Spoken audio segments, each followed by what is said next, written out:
as opposed to humans. Here's another one. Now, all the ones I'm showing you here are actually running the exact same script. This guy's got kind of a large head. I call him Tweety Bird. It's kind of like an SUV. Or this is the Ford Explorer. Like, whoa, whoa, whoa. I suspect he would have low fitness in the world. Let's see. This guy called Hangdog. He's very cool. He kind of walks cool too. But again, basically the same code running on all these things that, analyze what the player's done and then kind of animates them, brings them to life. There's also a whole procedural texturing step that we don't have integrated into this. Like, I can't show you right now, but the ones in the world you saw that were procedurally textured. This guy I call Dilemma. So the function of these guys is a combination of the parts that you choose for them and also kind of the topological structure that you set up. So this guy just happens to have a very fast walking gait. And it's a property of kind of the way the procedural animation deals with that skeleton.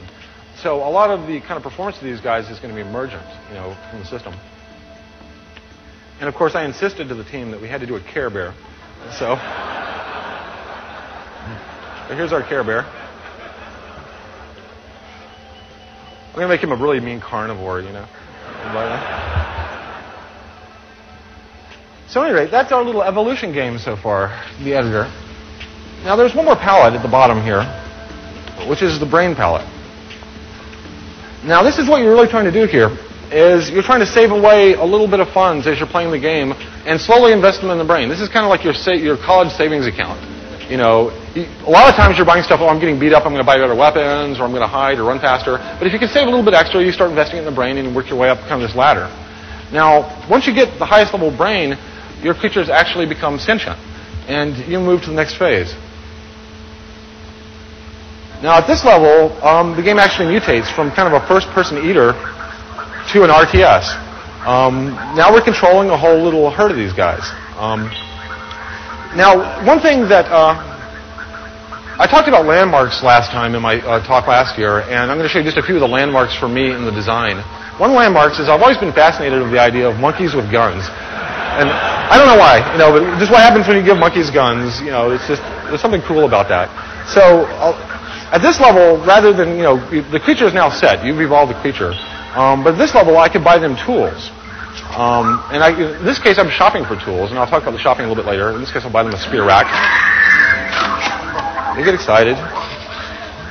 We're seeing kind of more elaborate procedural verbs at this point. They'll kind of have a response, decide what they want to do with it. I'm going to try now, before they get into trouble, I'm going to buy them a campfire here. These guys are still a bit excitable. But I'm actually dealing with the social dynamics at this point. Depending on how they play them, they can become very emotional or very logical at this level of the game. Let me buy them a drum. Now, I bought them a drum, and now these guys have decided to start playing the drum. This is actually a procedural dance, based upon my creature.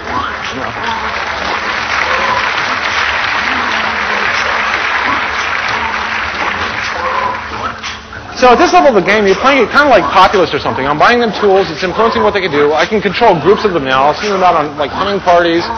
And I'm, in fact, competing with other tribes. At this level, the ladder that I'm climbing is I'm really upgrading their hut. And so I'm going to buy them a better hut here, which will allow me to buy them better tools, and also allow my tribe to grow. And I'm competing with other tribes for members. They have to do with food and stuff like that. Now, they're just basically living in this little corner of the world. I'm going to skip ahead a bit here. As I upgrade the hut here, eventually I upgrade it to the next level, which brings me to yet the next game, which is the city game.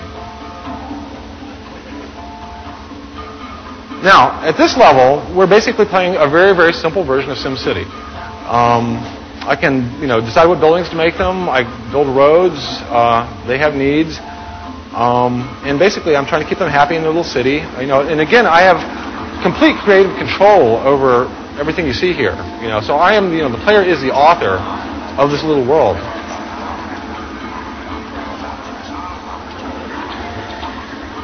Now, like the tribal mode, we have a shopping thing here. Now, the shopping is populated actually, again, with other players' content. So if I don't feel like building something, and I see something really cool that another player's made, it'll try to learn the style that I'm using and try to populate my shopping catalog with things in that style. And then I can pick them here and then buy it. Or, if I see something I want to modify or I want to build something from scratch, I can actually go into the building editor. And we're trying to make all the editors in the game feel very, very similar. This is using similar kind of morph block stuff. Basically everything in here has like a handle, and I can kind of play around with it, shape it, like these little. We have categories, from very platonic solids that have certain handles on them.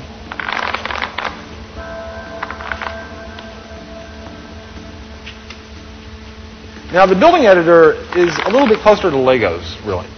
I can grab an object and I can have it intersect or stack. We're trying to find the simplest possible operators.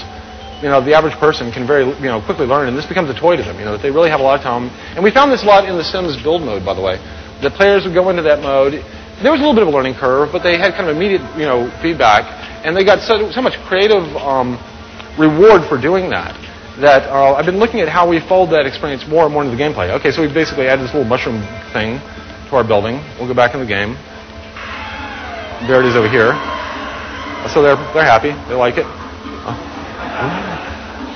The primary feedback for me in this game is kind of the happiness of my people, and they, now we're dealing with like large-scale kind of social interactions between the characters. As I mentioned before in the tribal game, this is my city, but I'm actually competing, with other cities. If I scroll across the map, I can look for neighbors. So here's another city.